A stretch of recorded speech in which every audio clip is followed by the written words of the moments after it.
صباح الخير، عاملين ايه؟ يا رب تكونوا كلكم بخير. قبل ما ابدا حابب اشكركم ان القناه وصلت 1000 مشترك.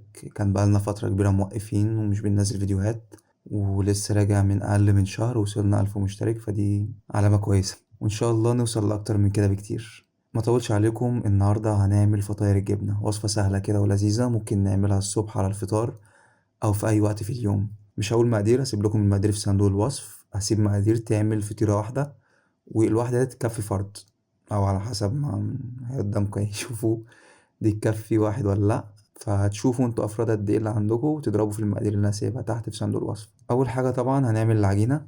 كالعادة هعجن على إيدي، فهجيب البولة أحط فيها لبن دافي ومية دافية، سكر، خميرة.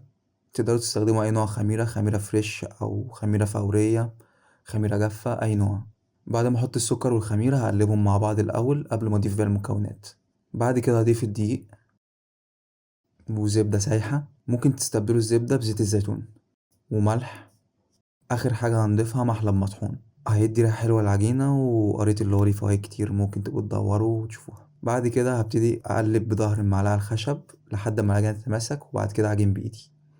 العجينة دي المفروض بتكون قوامها أطرى شوية من عجينة البيتزا والعيش، وهي كانت كده معايا في الأول، لحد ما ابتديت في نص العجين كده ابتدت تنشف معايا سنة، لأن أنا كنت بصور الصبح في إضاءة النهار وفتح الشباك وفي هوا، والجو كان ساقع جدا جدا جدا، فنشفت معايا سنة.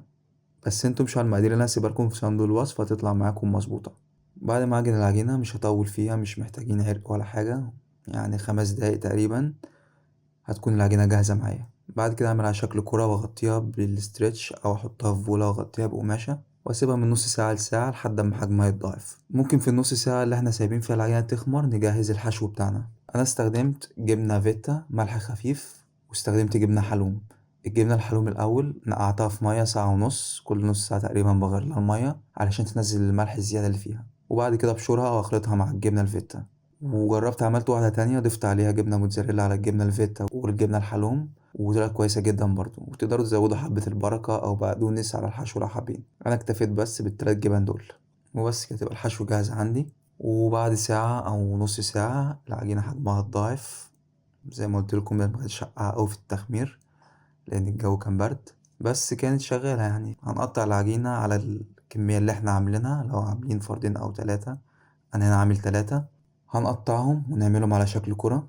هاخد 2 أغطيهم وأركنهم على جنب وأشتغل في واحدة لحد أما أخلصها، وأبتدي أشتغل في اللي بعدها وهكذا عشان العجينة ما تنشفش مني.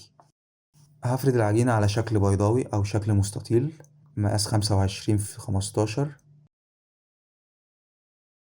وبعد كده هبتدي أحط الحشو بتاعي على الأطراف.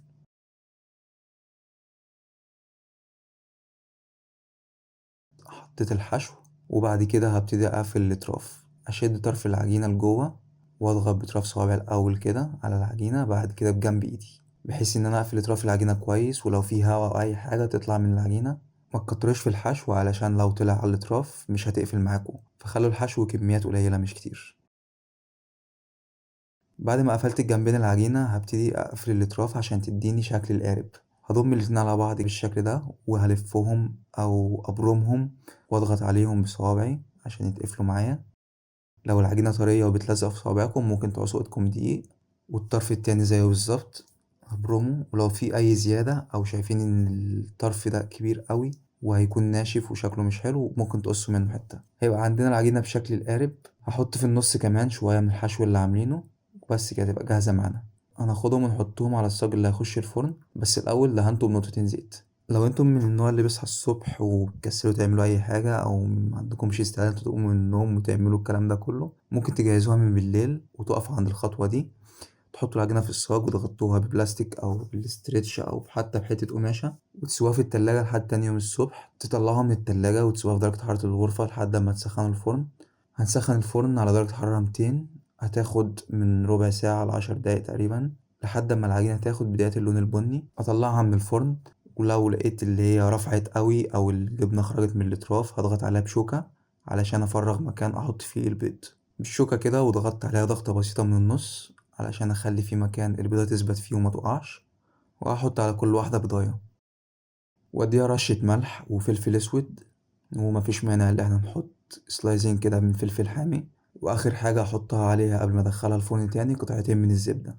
الزبدة دي هتسيح واكيد لازم هيقع منها على الصينية، فمفيش مانع ان احنا نلم شوية من الزبدة اللي وقعت دي بالفرشة وندهن بيها الفطيرة كلها او اطراف العجينة كلها عشان تاخد اللون ده. وبس اول ما البيض يستوي هطلعها من الفرن. زي ما انتم شايفين هنا الصفار مش باين، الصفار غطس تحت والبيض بقى مغطى عليه، مش باين اصلا ان في بيض هنا. عشان بقى الصفار يكون باين كده وشكلها باين ان هي اصلا فيها بيض على الوش، اللي هعمله اللي انا هفصل الصفار عن البياض واحط الاول البياض على الفطيرة ادخلها الفرن دقيقتين بالظبط يبتدي ينشف ويمسك نفسه، احط عليه الصفار وادخلها الفرن تاني لحد اما الصفار يستوي.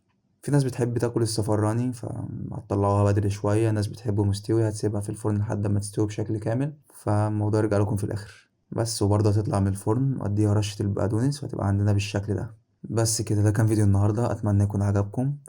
لو عجبكم اعملوا لايك، سيبوا رأيكم في كومنت، لو لسه جديد في القناة اعملوا اشتراك وفعلوا الجرس، وما تنسوش تشوفوا المقادير في صندوق الوصف، واشوفكم في فيديو جديد بإذن الله. سلام.